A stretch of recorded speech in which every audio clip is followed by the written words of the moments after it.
Ya, bismillahirrahmanirrahim. Assalamualaikum warahmatullahi wabarakatuh. Waalaikumsalam. Alhamdulillahirabbil alamin wa bihi nasta'inu ala umuri dunya waddin wassalatu wassalamu ala asyrofil anbiya'i wal mursalin wa ala alihi washabihi ajmain. Allahumma shalli ala sayyidina Muhammadil fatih lima ughliq wal khatim lima sabaq nasiril haqqi bil haqqi wal hadi ila siratikal mustaqim wa ala alihi haqqa qadrihi wa miqdaril alim. Yang pertama kita panjatkan puji kadat syukur kepada Allah SWT yang selalu senantiasa melimpahkan nikmat kesehatan sehingga kita masih bisa mengikuti perkuliahan walaupun di tengah situasi pandemi ini. Tak lupa pula salawat serta salam semoga tetap terlimpah curahkan kepada Nabi Muhammad SAW, kepada para sahabatnya dan para keluarganya termasuk kita selaku umatnya. Oke, untuk mempersingkat waktu, hari ini kita kelompok 3 akan mempresentasikan makalah yang berjudul Prinsip Umum yang Mempengaruhi Metode Pembelajaran dan Penggunaan Media Sumber Belajar dalam Proses Pembelajaran. Oke, di sini sudah ada presentator kita. Yang pertama adalah Fadila, yang kedua ada Tasya, dan yang terakhir adalah saya sendiri. Oke, kepadanya Fadilah, waktu dan tempat saya persilahkan. Baik, bismillahirrahmanirrahim. Di sini saya akan mempresentasikan materi yang berjudul Prinsip Umum yang Mempengaruhi Metode Pembelajaran. Pembahasan yang pertama yaitu faktor yang mempengaruhi proses dan hasil belajarnya. Sebelum membahas mengenai faktor yang mempengaruhi proses belajar, sebaiknya kita paham terlebih dahulu apa yang dimaksud proses belajar dan hasil belajarnya itu. Proses pembelajaran adalah proses yang di dalamnya terdapat kegiatan interaksi antar guru, siswa, dan komunikasi timbal balik yang berlangsung dalam situasi edukatif untuk mencapai tujuan belajarnya. Adapun hasil belajar menurut Warsito dalam Depdiknas 2006 125 mengemukakan bahwa hasil dari kegiatan belajar ditandai dengan adanya perubahan perilaku ke arah positif yang relatif permanen pada diri orang yang belajar. Nah, untuk mencapai tujuan yang efektif dalam pembelajaran ini ada faktor-faktor yang menentukan, yaitu sebagai berikut. Yang pertama itu tujuan. Tujuan yaitu pedoman sekaligus sasaran yang ingin dicapai dalam kegiatan pembelajaran. Tujuan harus jelas dan terarah. Unsur-unsur dalam tujuan adalah audiens, yaitu siswa, behavior, yaitu dapat memahami teks tertulis, kemudian condition, yaitu dengan menggunakan penjelasan lisan, kemudian degree, dengan tepat dan benar. Yang B itu guru. Guru yaitu tenaga pendidik yang bertugas membimbing siswa dalam pembelajaran. Guru ini memiliki beragam kepribadian. Pandangan guru terhadap peserta didik, latar belakang sekaligus pengalaman menjadi guru akan menentukan proses dan hasil pembelajarannya.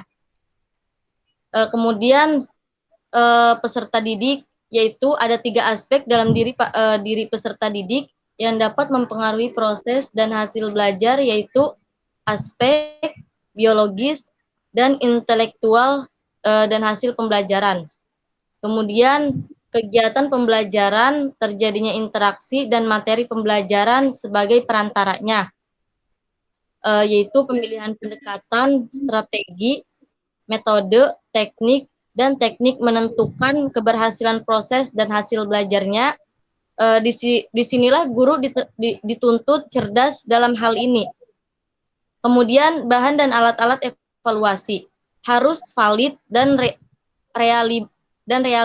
reliable sehingga dapat mengukur dengan tepat dan tetap keberhasilan pembelajarannya. Kemudian suasana evaluasi harus dilakukan dengan jujur, karena dengan kecurangan-kecurangan akan berakibat tidak tepatnya hasil evaluasi yang didapatkan. Kemudian pembahasan yang kedua yaitu perlunya motivasi dan tujuan belajar. Motivasi adalah salah satu faktor yang mempengaruhi keefektifan kegiatan belajar siswa. Motivasi yang mendorong siswa ingin melakukan kegiatan belajar, para ahli psikologi mendefinisikan motivasi yang berproses yang mendorong siswa ingin melakukan kegiatan belajarnya. Kemudian motivasi belajar adalah sebuah dorongan dan daya penggerak yang berasal dari dalam diri dan luar diri siswa yang memberikan arah kegiatan belajar sehingga tujuan yang diharapkannya dapat tercapai. Nah, karena dengan adanya tujuan belajar siswa, maka ia pun akan termotivasi dan sangat mempengaruhi metode pembelajarannya. Nah, adapun fungsi motivasi yaitu ada 3. Yang pertama, mendorong manusia untuk berbuat, jadi sebagai penggerak atau motor yang melepaskan energinya gitu. Kemudian yang kedua, menentukan arah perbuatan, yakni ke arah tujuan yang hendaknya dicapai gitu. Kemudian yang ketiga, menyeleksi perbuatan, yakni menentukan perbuatan-perbuatan apa yang harus dijadikan yang serasi guna mencapai tujuan itu dengan menyisihkan perbuatan-perbuatan yang tidak bermanfaat bagi tujuan tersebut. Nah, adapun motivasi dibagi menjadi 2, yaitu motivasi intrinsik dan motivasi ekstrinsik. Nah, menurut Arden and Franzen, yang termasuk dalam motivasi intrinsik untuk belajar antara lain adalah yang pertama, dorongan ingin tahu dan ingin menyelidiki dunia yang lebih luas. Adanya sifat positif dan kreatif yang ada pada manusia dan keinginan untuk majunya. Yang kedua, adanya keinginan untuk mencapai prestasi sehingga mendapat dukungan dari orang-orang yang penting, orang-orang terpentingnya, misalnya orang tua, saudara, guru, atau teman-teman, dan lain sebagainya. Yang ketiga ini, adanya kebutuhan untuk menguasai ilmu atau pengetahuan yang berguna bagi dirinya.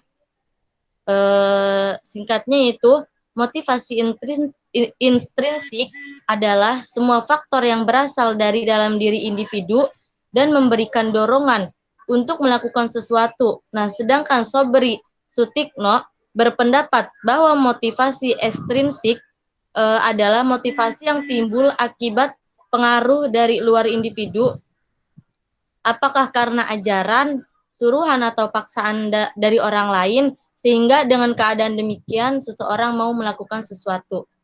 Sekian presentasi dari saya, dilanjut saya serahkan kepada moderator.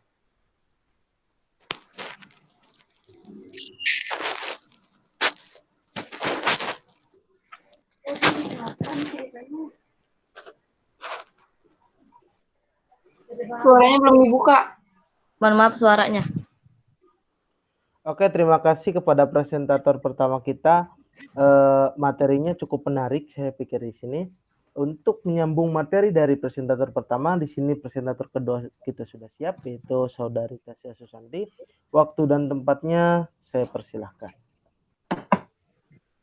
Bismillahirrahmanirrahim. Yang C adalah perlunya guru memahami perbedaan individu dan potensi cara belajar. Semakin banyak jumlah siswa, semakin banyak karakter dan individu beserta sifat-sifat yang ada di dalamnya. Perbedaan itu terletak pada, misal, kecerdasan, motivasi, minat, perhatian, sikap, bakat, dan daya nalar setiap siswa. Guru harus paham keragaman siswa. Hanya karena guru yang kenal dengan keragaman siswanya dalam rangka menyampaikan dan mengajikan pelajaran, serta dalam memberikan tugas-tugas dan bimbingan. Untuk memaksimalkan pembelajaran klasikal, perlu melakukan hal-hal berikut. Yang pertama, melakukan variasi metode dan strategi pembelajaran. Yang kedua, memaksimalkan alat dan media pembelajaran. Yang ketiga, memberi bahan tambahan bagi yang pandai, bisa berupa bahan bacaan, soal-soal, dan lainnya. Yang keempat, guru memberikan bantuan khusus bagi yang lambat, baik pada jam belajar maupun di luar jam belajar. Yang kelima, memberikan tugas sesuai dengan minat dan kemampuan anak, baik dalam jumlah maupun tingkat kesulitan. Selain itu, guru harus menggunakan variasi dalam menggunakan alat bantu, gaya belajar, pola interaksi guru dan murid, meningkatkan perhatian pada peserta didik. Selanjutnya, materi yang kedua adalah penggunaan media sumber belajar dalam proses pembelajaran. Dalam proses belajar mengajar, media mempunyai arti penting karena ketidakjelasan bahan atau materi yang disampaikan oleh guru dapat dibantu dengan menghadirkan media sebagai perantara. Dengan demikian, anak didik lebih mudah mencerna materi. Dengan bantuan media, akhirnya dipahami bahwa media adalah alat bantu yang dijadikan sebagai penyalur pesan guna mencapai tujuan pengajaran. Pengertian media dan macamnya. Media berasal dari bahasa Latin medius, yang maknanya tengah, perantara, atau pengantar. Dalam pembelajaran media dimaknai sebagai alat-alat grafis, fotografis, atau elektronis untuk menangkap, memproses, dan menyusun kembali informasi visual atau verbal. Asosiasi Pendidikan Nasional di Amerika, seperti dikutip AECT, mendefinisikan media dalam lingkup pendidikan sebagai segala benda yang dapat dimanipulasikan, dilihat, didengar, dibaca, atau dibicarakan, beserta instrumen yang dipergunakan untuk kegiatan tersebut. Selain dua pendapat di atas yang telah dikemukakan, masih ada pendapat lain, yaitu menurut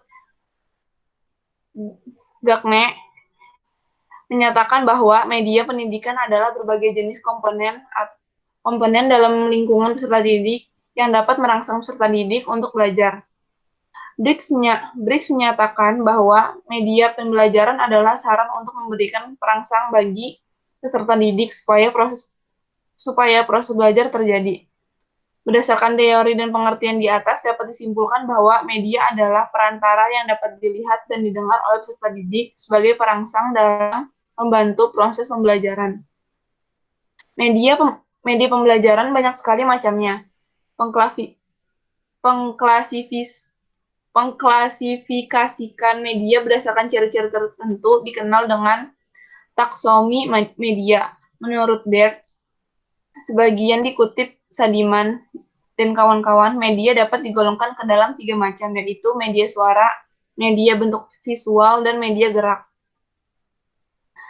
Briggs bagaimana dikutip mengidentifikasikan 13 macam media yang digunakan dalam proses belajar mengajar, yaitu objek, model, suara langsung, rekaman audio, media cetak, pembelajaran terprogram, papan tulis, media transparansi, film rangkaian, film bingkai, film, dan gambar. Yang B, media sebagai alat bantu akan dijelaskan oleh Panji. Oke, terima kasih. Sekarang kita masuk ke apa itu media. Media sebagai alat bantu. Seperti sudah dijelaskan di awal bahwa pengertian media adalah sebagai perantara atau alat yang mengantarkan sesuatu kepada tujuannya. Nah, di sini apa sih perannya media dalam pembelajaran? Masuklah ke materi selanjutnya. Media sebagai alat bantu.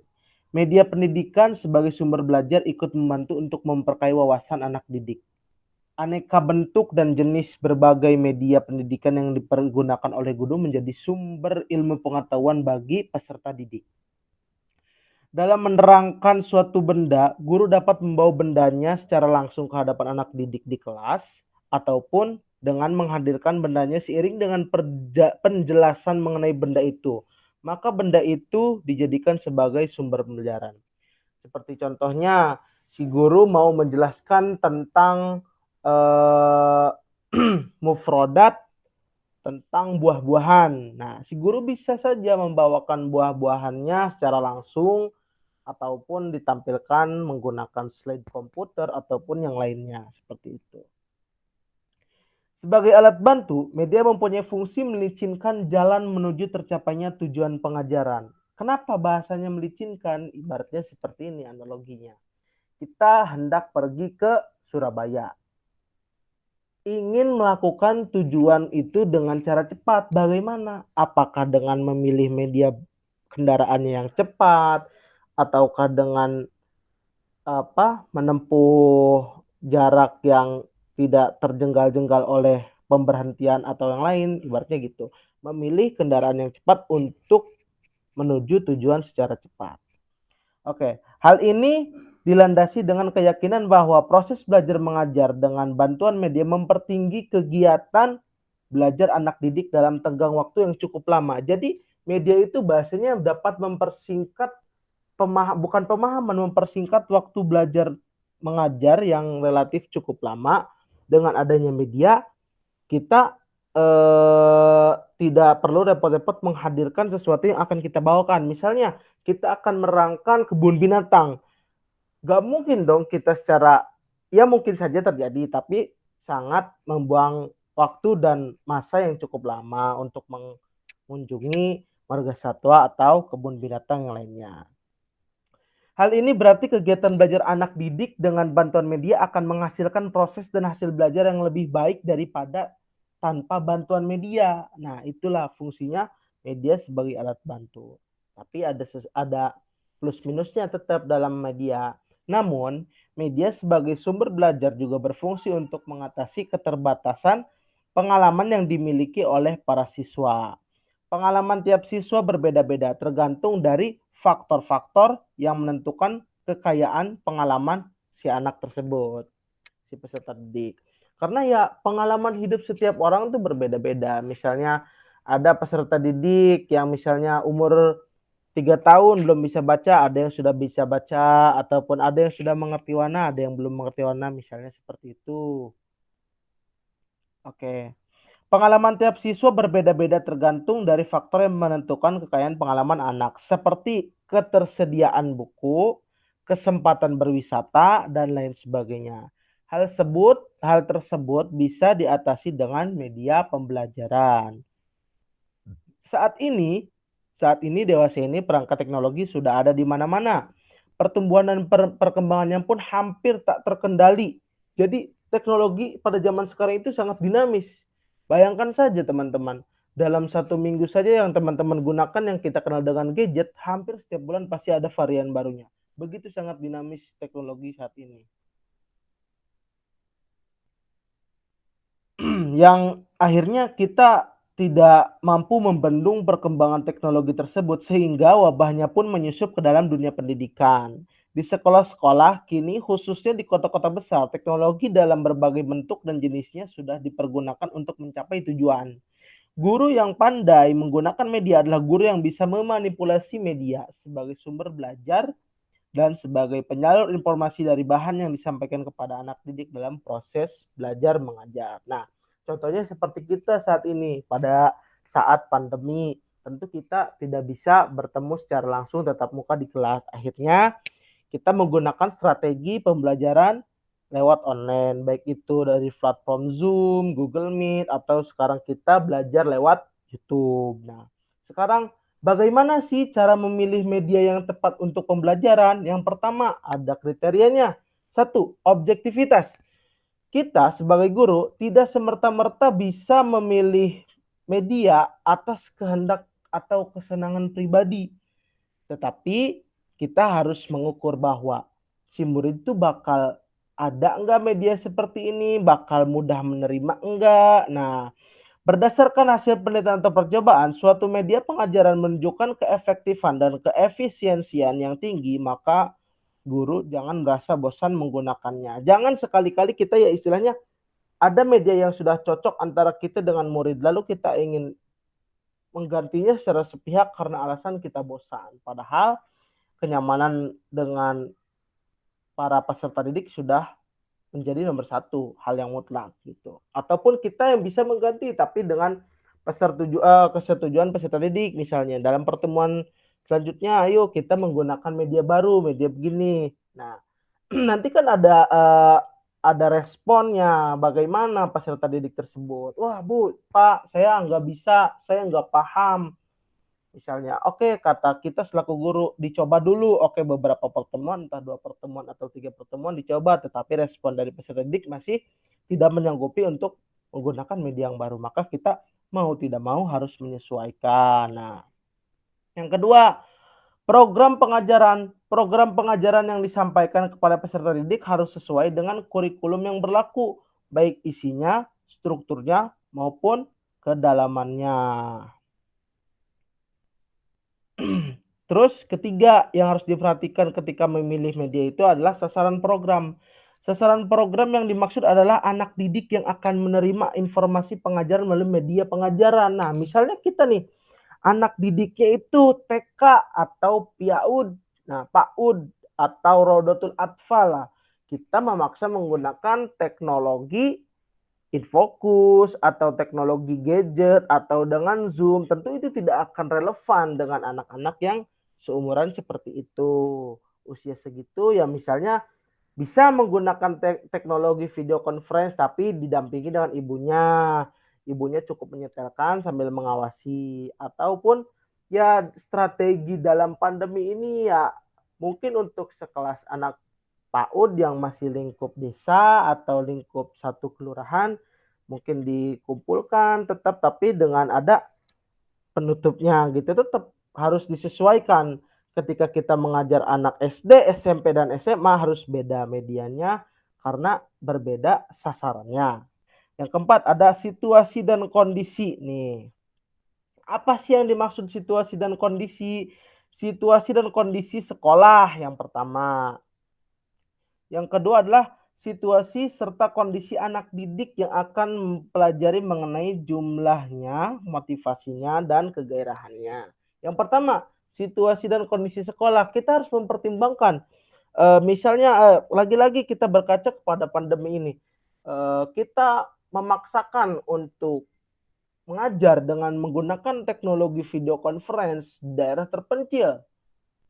Kita tidak bisa memaksakan karena sulitnya akses sinyal dan bisa jadi ke faktor selanjutnya adalah situasi serta kondisi anak didik dalam hal jumlah, motivasi, dan kegiatan yaitu faktor ekonomi. Tidak semua peserta didik dan orang tuanya mampu membelikan gadget atau apapun. Ini dalam situasi pandemi. Nah, seperti itu. Ataupun jika tidak pandemi, misalnya nih, kita ingin belajar istimewa, kita melihat situasi dan kondisi satu kelas isinya 50 orang. Nggak mungkin. Karena istimewa itu butuh indera pendengaran yang cukup jelas, jangan ada kegaduhan, bisa dilakukan tapi kurang efektif. Nah, seperti itu. Nah, yang selanjutnya yang kelima adalah kualitas teknik. Dari segi teknik, media pengajaran yang akan digunakan perlu diperhatikan apakah sudah memenuhi syarat atau belum. Nah, di sini sebuah media itu dikatakan layak atau tidak bisa diuji dari segi tekniknya. Misalnya kita akan belajar tentang istimewa lagi. Lagi-lagi kita ini harus menyiapkan dari awal media ini. Sebenarnya nih misalnya salon nih di lab bahasa atau komputer di lab bahasa. Kita harus mengeceknya kita ini benar gak sih sampai maksud yang akan kita tuju kepada murid. Misalnya kita akan mengajarkan sebuah jumlah ismiyah menggunakan lab bahasa. Tujuan kita tuh sampai enggak ataukah malah error ada di medianya ataupun komputernya ngeblank atau lain sebagainya. Nah, itu harus patut diperhitungkan. Dan yang terakhir adalah keefektifan dan efisiensi penggunaan. Nah, balik lagi ke yang awal nih.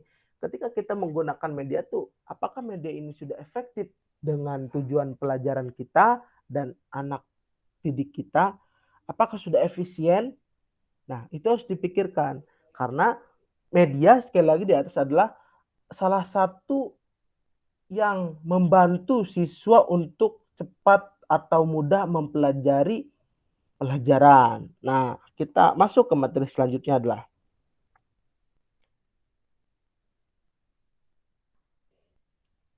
mohon maaf. Yang tadi itu bukan kriteria. Yang di atas itu memilih media yang tepat. Nah, sekarang baru kita masuk ke kriteria pemilihan media. Menurut Nana Sunjana dan Ahmad Rifai, dalam memilih media untuk kepentingan pengajaran sebaiknya memerhatikan beberapa aspek. Nah, yang pertama, ketepatan dengan tujuan pengajaran. Yang kedua, dukungan terhadap isi bahan pelajaran. Yang ketiga, kemudahan memperoleh media. Yang keempat, ada keterampilan guru dalam menggunakannya.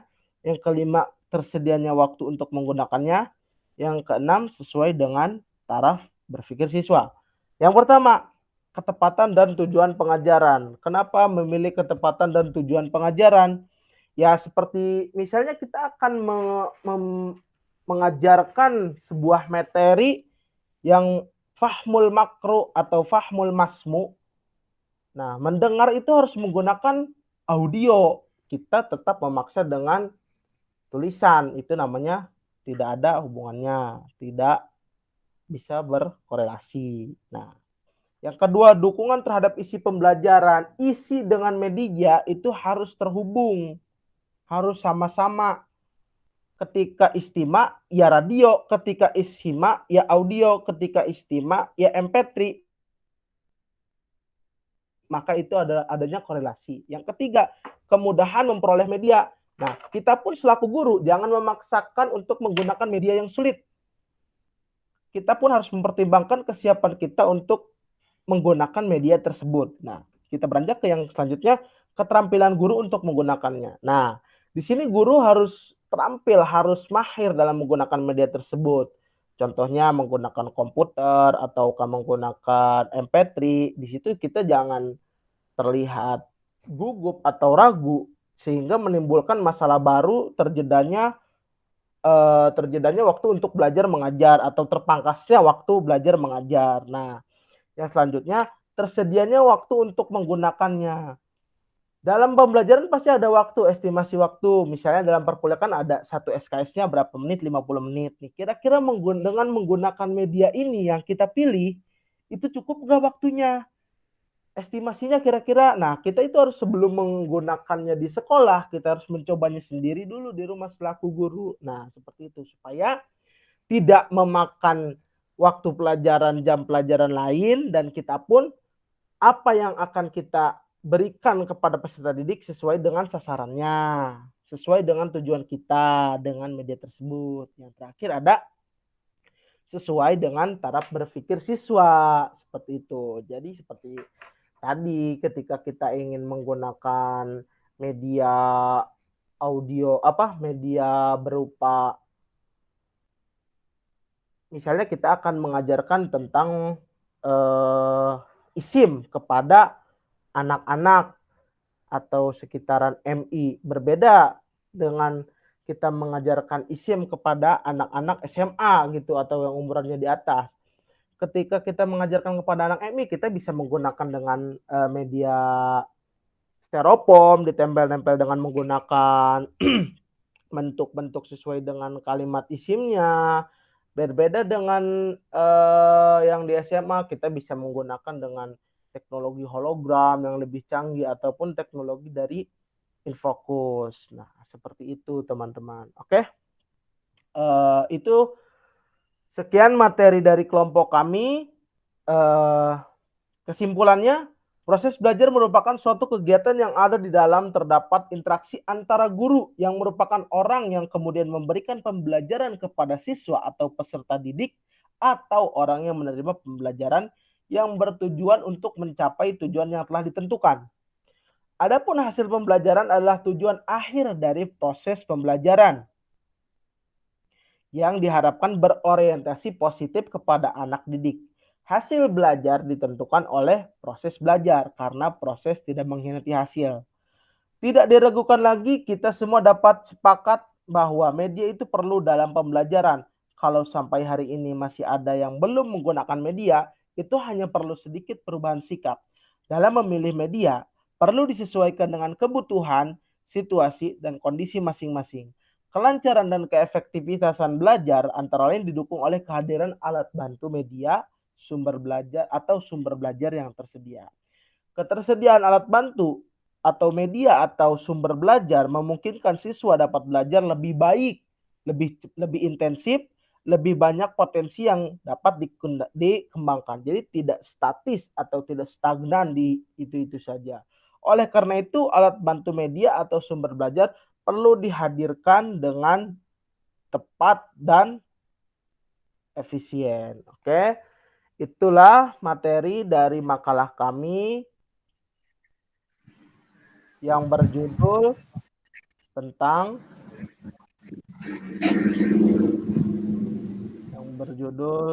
sebentar.